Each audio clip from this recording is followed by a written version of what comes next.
she was my girlfriend, I would have died for her. I don't think anyone should be doing anything about this crime. It was helping me come to terms with the darkness of this crime. He said, yeah, I'm doing it. And they're like, well, we'll talk about it. She's like, no, I'm doing it. Hi, everyone. This is Silesh from AsianCultureVulture.com. I'm delighted you're joining me for this interview with Richie Mehta, the showrunner, the director, writer, and creator of Delhi Crime, which just won India's first International Emmy Award. Welcome, Richie. How are you doing? Very well, thank you. So take us back to when you first came across this story, really. You were in Delhi, you were there for another project, I understand. Yeah, I was there researching another project, and then I went to meet a family friend to learn more about the police procedure in Delhi, and he happened to be the retired commissioner, recently retired. So he heard me out on my questions, and then he said, Sonny, forget about this. I got a better one for you. He had seen my work, so he knew what I was up to. Yeah. And he said, why don't you do something on this crime, and I can introduce you to the cops involved, and if you think there's a story, go with it. And for me, it was like, no way. This is so soon after it happened. Yeah, I didn't think anyone should be doing anything about this crime. But so you were right in the thick of things just after the Delhi riots, that followed the whole investigation. Yeah, this was after the first verdict had come out. So it was in 2013. It was several months later, but it was still fresh on everyone's mind. It wasn't. I was there in 2012 when it happened in December as well. But so it really affected me, and it affected all of us. बस पर 6 लोगों ने पर हमला किया। इस लड़की के साथ जो हुआ है मैंने पहले कभी नहीं देखा। अगर पहले 7 या 10 घंटों में हमने सस्पेक्ट को नहीं पकड़ा, तो सारे के सारे गायब हो सकते हैं। Yeah. But in this situation, I just said, I think, in terms of film and series, we should be staying away from this one. Yeah. But then I met these cops. I was intrigued to meet them as human beings, to have the opportunity to talk to them. And then I really got to know them and really fell for them and wanted to share their viewpoints. And then was it hard to write? Did you actually begin the writing process? Did you do more interviews and what sort of time scale are we talking about? Over the next 4 years, I would meet them at various moments, spend a day here, a day there with them, ask them various questions, also observe them, and then go back and kind of disseminate that information. Order it, find out if this made sense for anything. I wasn't even sure I wanted to do it for the first couple of years. As a story, I was so intrigued as a human being. The rabbit hole this was taking me down, and it was helping me come to terms with the darkness of this crime. What happened? We don't have the details yet, but I don't know, there's just something not right.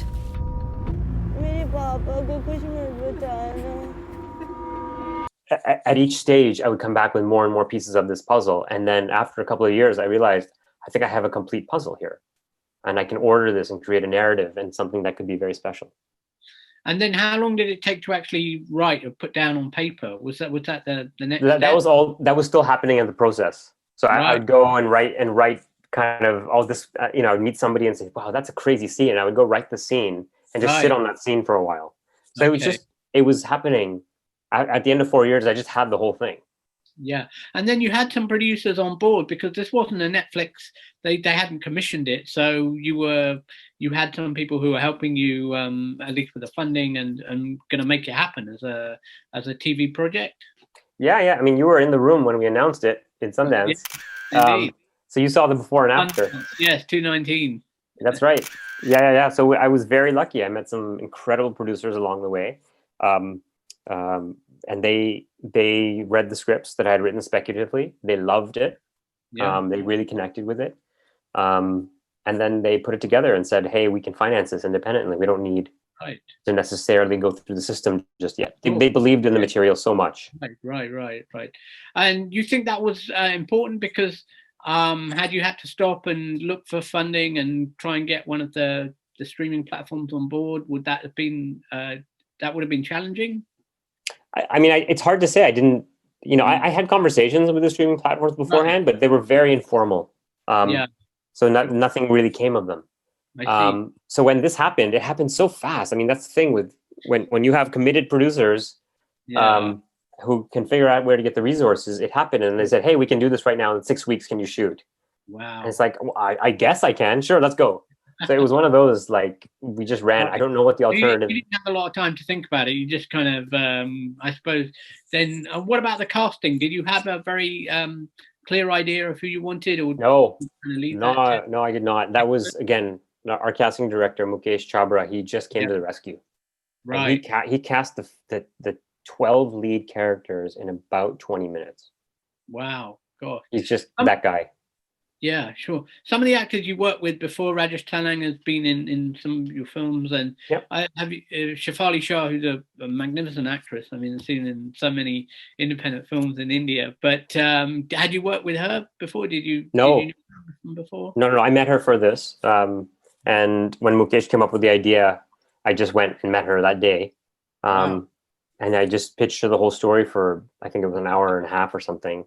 And then she undermined her own reps in the room and said, "Yeah, I'm doing it." And they're like, "Well, we'll talk about it." She's like, "No, I'm doing it."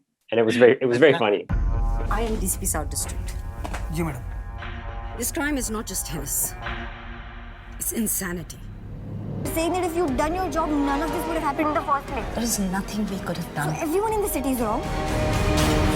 Yeah, I remember talking to her in Sundance and how passionate and committed she was to the whole project. Yes. And she said right from the outset she really wanted to do it, and it obviously meant something to her. And I think the award kind of means something in a larger context about India and the way women are kind of treated and viewed. What do you think to turn that spotlight back on the whole issues, women's issues in India about personal safety and just general everyday sexism and all that? Yeah, I mean, look, these are also epidemics and pandemics, and it's the reason I knew that the main character of the show had to be this woman cop. Yeah. It's why I knew that the leads in as many departments as we could get had to be these women as well that we got. I had to take. There was only so much I could do. I could write it. I could lay the groundwork. I could obviously direct it. Yes. But there's a point of view that I'll never have as a man, which is understanding what you just referred to, and that's where they all came in and met me halfway, more than halfway, to bring their point of view to it. And I think that's probably what has resonated with a lot of people as well. Is that there was I just built in the room for these women to give their point of view to a situation which I can only understand from the male side, the perpetrating side. So how did it feel when you were told? I mean, you're in London, right? So I mean, do you remember when you first heard that it had won the award? How was that? Yeah, I mean, I was standing in this spot, and Right. And on that live broadcast, and it was stunning. I mean, the way it works, it's very strange because just a few minutes before they announce the award, they call you. Right. And so I'm on this feed now, and I'm speaking to this nice woman who's in her living room. She's the technical person assigned to me. And then she just kind of flips me over to the live feed, and within a few seconds, they've announced it. And for me, it was, and there's a delay for about a second on this. Right. So I looked at my wife, and I'm like, I think that's it. This project was led by women. It was financed and put together and released by women. This crime was solved by women. This is for the courage of those women and all the women who not only must endure the violence that so many men inflict on them, but are then tasked with solving the problem.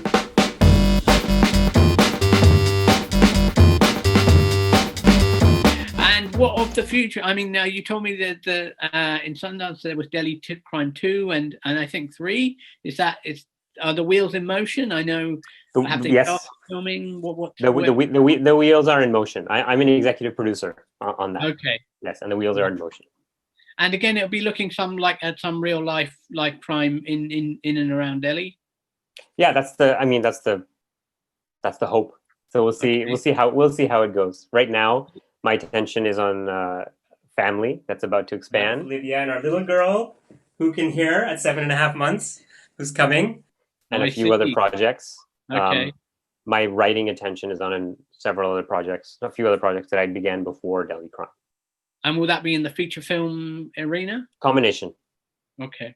Yeah, Okay. film and series. And what do you think, Jen? I know you're not in India right now, but what the environment for making this type of work, especially what they call in India web series, has really mushroomed and blossomed. And obviously here in the UK, it's a slightly different. It's still quite traditional in the sense that a lot of people are looking for their first breaks in TV, and the YouTube place is quite small comparatively. How do you see it as somebody who's gone on the other side now and made something that has got international recognition? But when you started, obviously at that time, the environment was not the same, was it? No, it wasn't the same. That's why I mean, look, I got really lucky that the type of project I was doing and researching and the way I was approaching it happened to find its way into the marketplace. Otherwise, it could have been an 8-hour film for all I know, which would have gone to 2 festivals and then that's it. So I'm lucky that the industry was in a place to receive it. Certainly, it is. You're right. It's very interesting here in the UK that you still have your traditional BBCs and Channel 4s, and that becomes a way for talent to kind of enter into that system and go through the motions. And the work is stellar, but it's not of the formatting, the long form type storytelling necessarily. But it's strange. I mean, I've caught the bug now on this. Right. So I am conceiving of stories that are 8 hours or 10 hours or 15 or 20 hours. Yeah. So what would you say to a young filmmaker? I mean, I suppose it partly depends on where they are, whether in Canada, UK or India, but in terms of how they want to make work and working with streaming platforms, and it's obviously slightly different in each territory, but as general advice, what would you say to somebody in the UK or in India? I mean, would it be different? I think it would be different. They're different industries. Sure. It's really hard to say. It really depends. It depends on 2 key factors. One is your skill set and or desire. What aspect do you want to work in? And the other is what your reasons for making work are. So if a young filmmaker came to me and said, "Oh, I just want to work. I just want to be a part of interesting projects, and I'll do anything." Fine. In India and in the UK, that motivation and hard work should find you a place somewhere. Right. If you're interested in saying particular things, and you're a writer and or writer director, then it's very much an uphill battle. It's taken me 20 years to get here to a position where I can conceive of a project and then build the resources. But fact is, I would say, go live life. Find the life experiences that can inform your projects, that make them unique. The more human, the more specific the projects are based on experiences, on specific experiences. The more unique and original they're going to be. Otherwise, if you just want to work in the industry per se, just go get work experience in the industry. Start at the bottom and work your way up. So it's a life experience versus work experience thing. Absolutely. Well, thank you so much for joining us today. No problem. Thank you for always supporting. Wonderful. And all the best. And I hope we'll be talking to you again about your next project. Yes, you certainly will, if I can get it done.